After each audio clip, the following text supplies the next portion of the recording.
I recently rebuilt my MR03 EVO. Before I had this for LiPo battery only. This time I have it to where I can still reuse the AAA and also use AAA and also use the LiPo battery.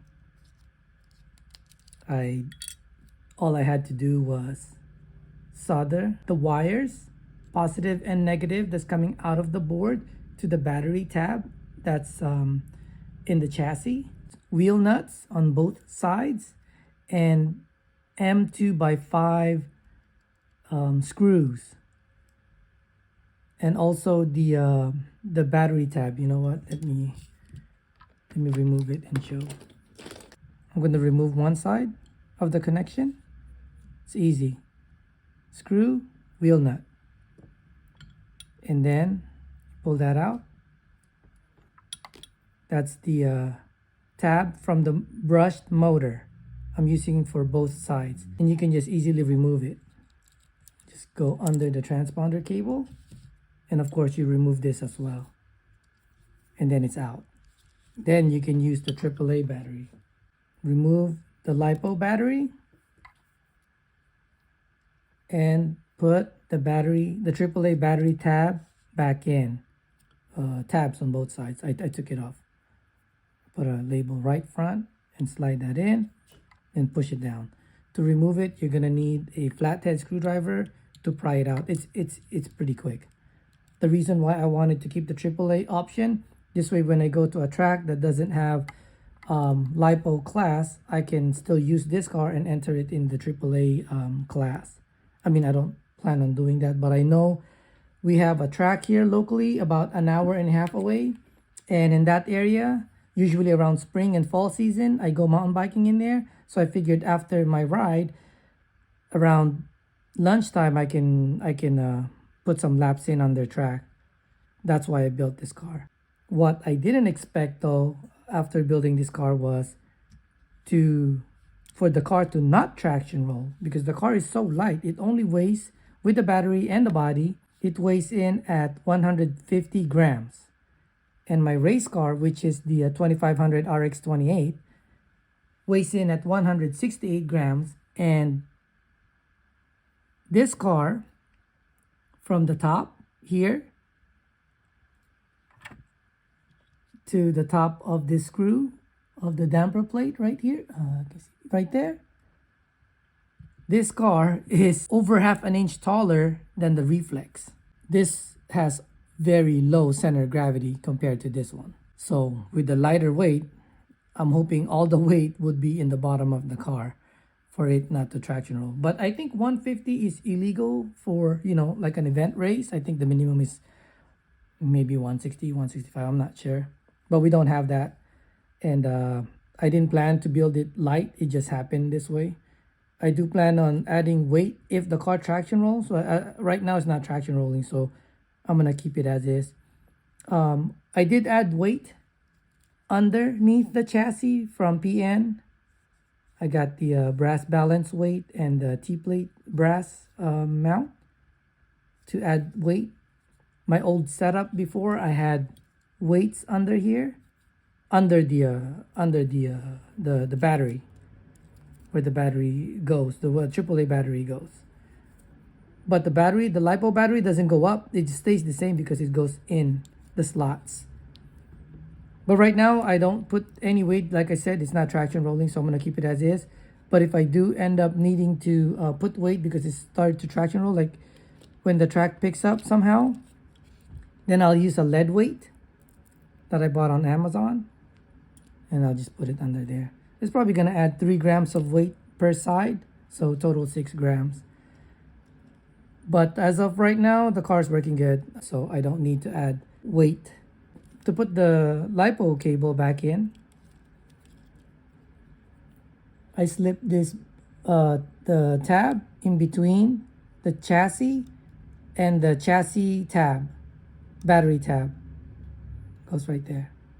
And then I screw it in. It's cool because it's not interfering with the disc damper, see? It's not touching any of the cables. Put the battery back in.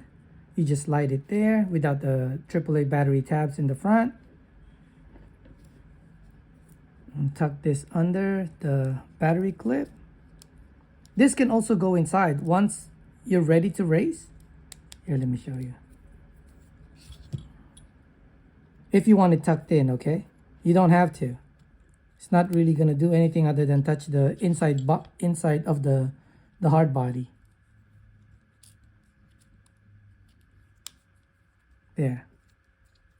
Now let me show you when this one is not in the battery clip.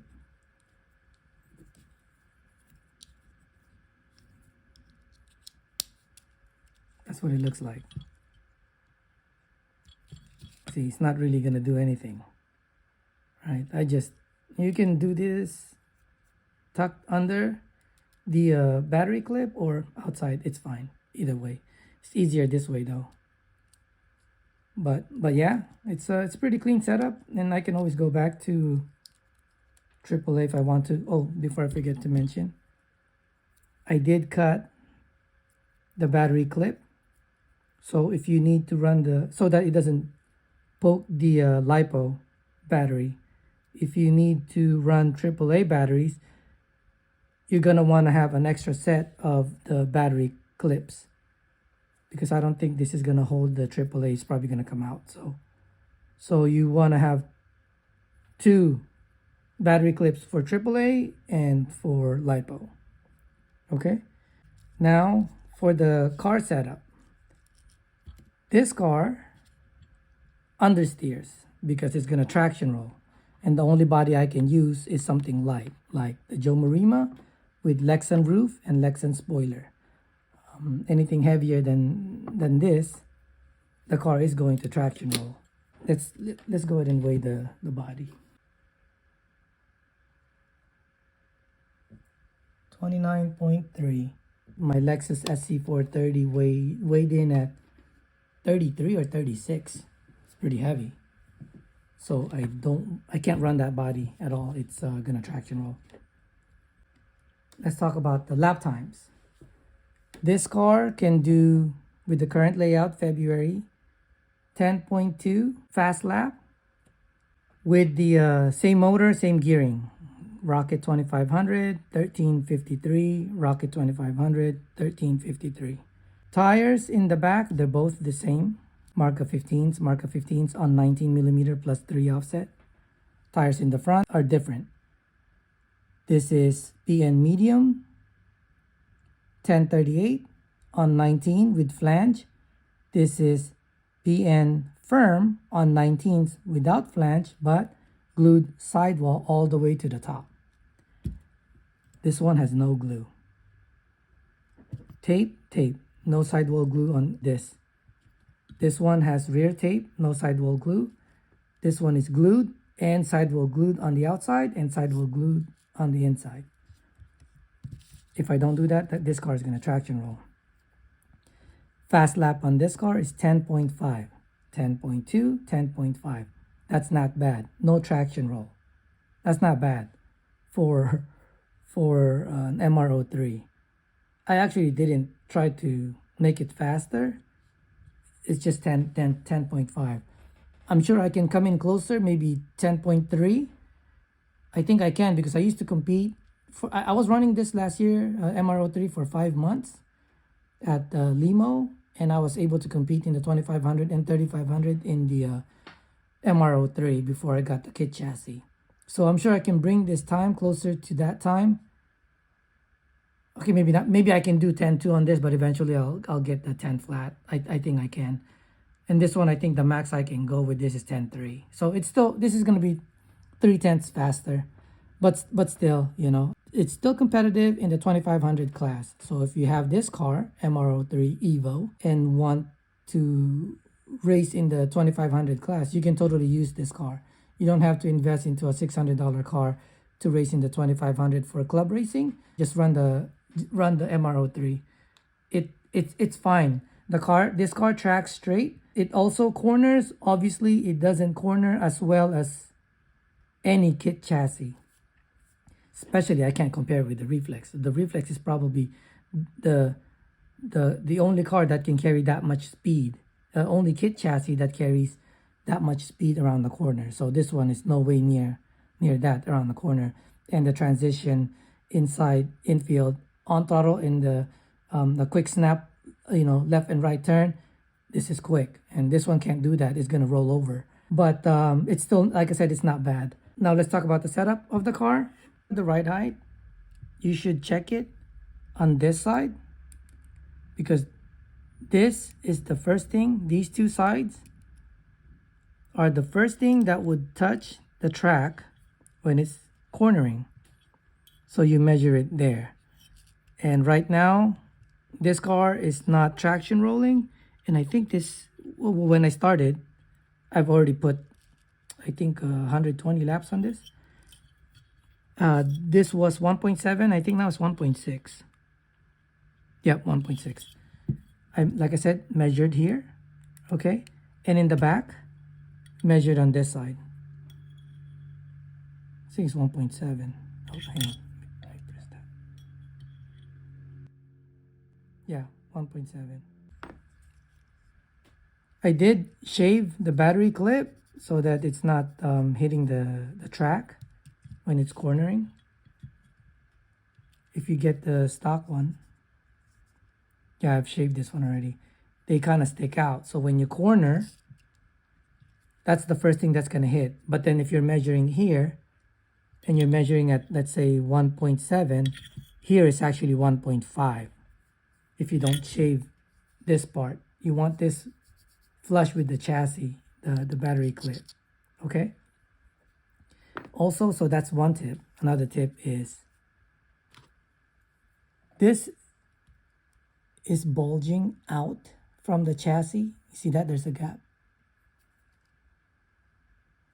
What I do is I get a little bit of glue on the toothpick, put some in there, and then hold it until it's dry, and then it stays like that. And you can easily remove it if you need to ever remove the lower plate, the cover, the servo cover.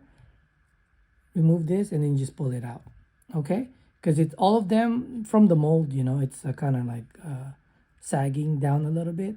So put a little bit of glue in there, just a dab, okay? You don't have to go crazy. You don't have to glue the whole thing, just here, a little bit, just for this lower cover to hold, okay? Just like that. All right, I think you can see this in the video. Ignore the scratches here because I was trying to do something. It didn't work. Well, it didn't work at the moment, but I'll get it to work. Anyway, and for the setup, let's talk about the setup. I'm running Kyosho Zero Camber, upside down kingpin. I have shims 0.3 top and bottom on both sides. Ride height in the beginning was 1.7. PN front body clip, narrow spring holder so that I can put the spring on an angle. Why? I feel that when the spring is upright and I hit the corner, the initial turn in, I feel like the car just blows through the travel. With the spring on an angle, it's kind of more progressive. It doesn't just use up the travel that easily. So that's what I have. That's the reason why I have it on an angle. It hasn't come out. I don't think it's ever gonna come out if I hit something. That's the PN narrow spring holder. Stock toe. The weights, like I said, the PN brass balance weight and the T-plate brass as well. And all the screws down here in the chassis, bottom chassis, they're all steel. Okay? The screws on top of the chassis, all titanium, so that it's not top heavy. T-plate, I'm running number 4, PN carbon. The motor pod, I have the PN 98 millimeter version 4. The damper kit is also PN PN disc, green spring on top, no spring in the bottom, and no disc in the bottom. For the diff, I'm running half of the ceramic balls, PN balls inside, and I think this is the stock PN version 2 ball diff. Usually I would run Kyosho ball diff, but there's a lot of work involved in doing a Kyosho ball diff to convert it to 64 pitch. So I just went and used my old PN. Offset, the front wheel offset is +2. Batteries, I have the PN1S battery. For the disc, lube or grease, I use the Kyosho 5000. That's it. I don't put any grease in the front. I think I covered everything. Yeah, so that's the setup I have for the MR03. If you already have an MR03, you should try it. That's it for this video.